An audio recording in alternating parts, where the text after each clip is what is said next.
Well, hello everybody. Welcome back. Jiu-Jitsu 2000. I'm coming at you with an interesting video. As you can see, I'm sitting in a small debris shelter right now. My daughter started making this when I was out filming some other videos, and this is about maybe 2 hours worth of work. So she basically ran a pole between these two trees like a ridge pole. She lashed it to the tree with paracord, and then she leaned all these other poles in the back for support. Now, I want to say something real quick about how she built this structure. If you look at a branch like this, which is a much smaller version of those large ones in the back, a lot of people would think that you need to break off all these little limbs before you put them on. And that's exactly what she was doing. And I talked to her about that, and I said, hey sweetheart, leave those little limbs on, because what they'll do is they'll hang on to the material, which is pine needles, that we put on the outside. It creates like a web. The more of this kind of stuff that you have on your shelter, the more web type structure you create, and it'll grab and hold things a lot better. So you can see that, I mean, there's still some daylight in the shelter, but for the most part, 2 hours of work, that's just a basic lean-to type shelter. If it was really cold, you could put a fire right here in front of the shelter with some sort of reflector, and it will reflect the heat into that shelter. And if you have a Mylar blanket, a space blanket if you will, you could put that right on the top up here and put that down, and that'll reflect all that heat right onto you. Another thing that you could do to help break heat loss through conduction is to take a large amount of pine needles, at least, 6-8 inches deep, and throw it inside so that you have a nice bedding, an insulative barrier to keep you from losing your body's core temperature. And so these pine needles are very easy to gather. And when you gather them, if there's any sticks or anything like that, debris, leave it if you're going to be throwing it on the top, and get rid of it if you're going to throw it inside. The reason you want to leave all these sticks and debris in the pine needles for the roofing materials, because again, you want to create more of a web, you want more confusion, more stuff binding, and that's why you put all that stuff in there.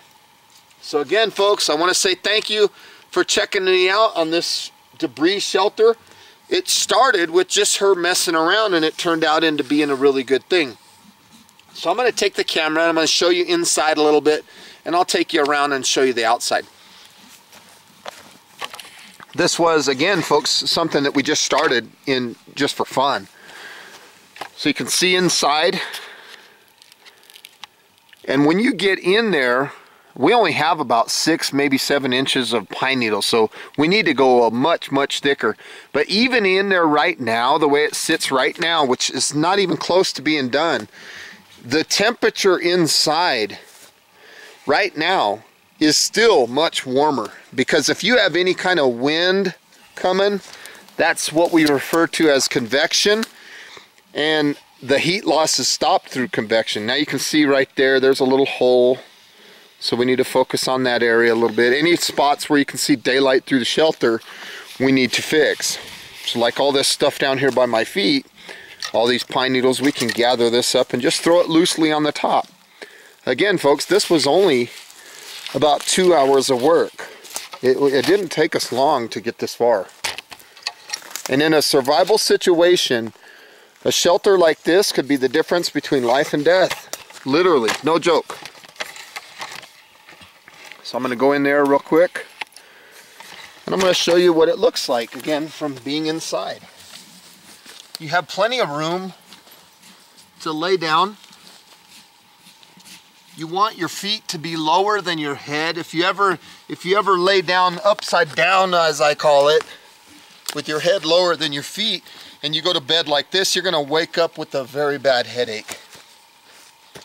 So you want to keep your body downhill like this. I do need more pine needles inside, but I can feel the warmth in here right now compared to being out there. I can feel it, and it feels good. It feels comfortable. It's important that when you make your ridge pole that you don't go too high with that ridge pole. If you go too high with this ridge pole, you're going to have trouble warming that space because you have more real estate to warm, more air space in there. So I would recommend the colder climates to go lower. And you can see that she closed in the sides, like over here. That was a good idea. She closed that in, and then we did the same thing over here. And we just need to keep putting more stuff on it to get it together. And these are small trees that we use. They're about, what, 4 or 5 inches in diameter. This tree right here was down and dead. And I wish it would have been a little larger because of the amount of weight that we're putting on it. But it is what it is. If this was a survival scenario, we would be perfectly fine in that shelter. Especially if we have a bedroll or something like that, or a wool blanket.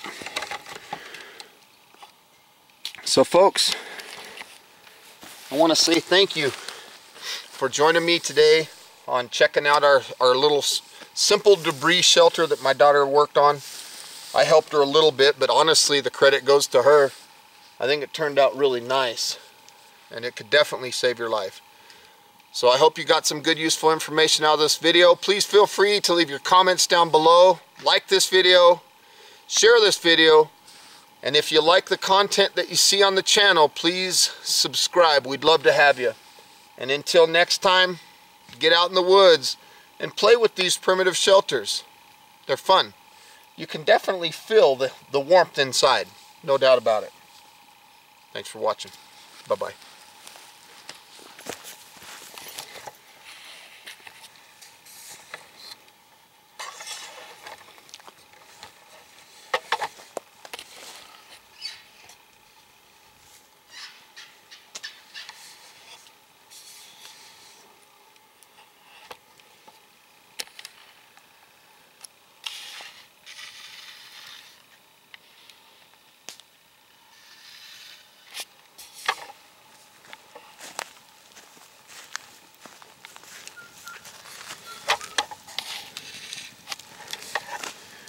Let's warm them hands up. Oh yeah, feels good. Have a beautiful day.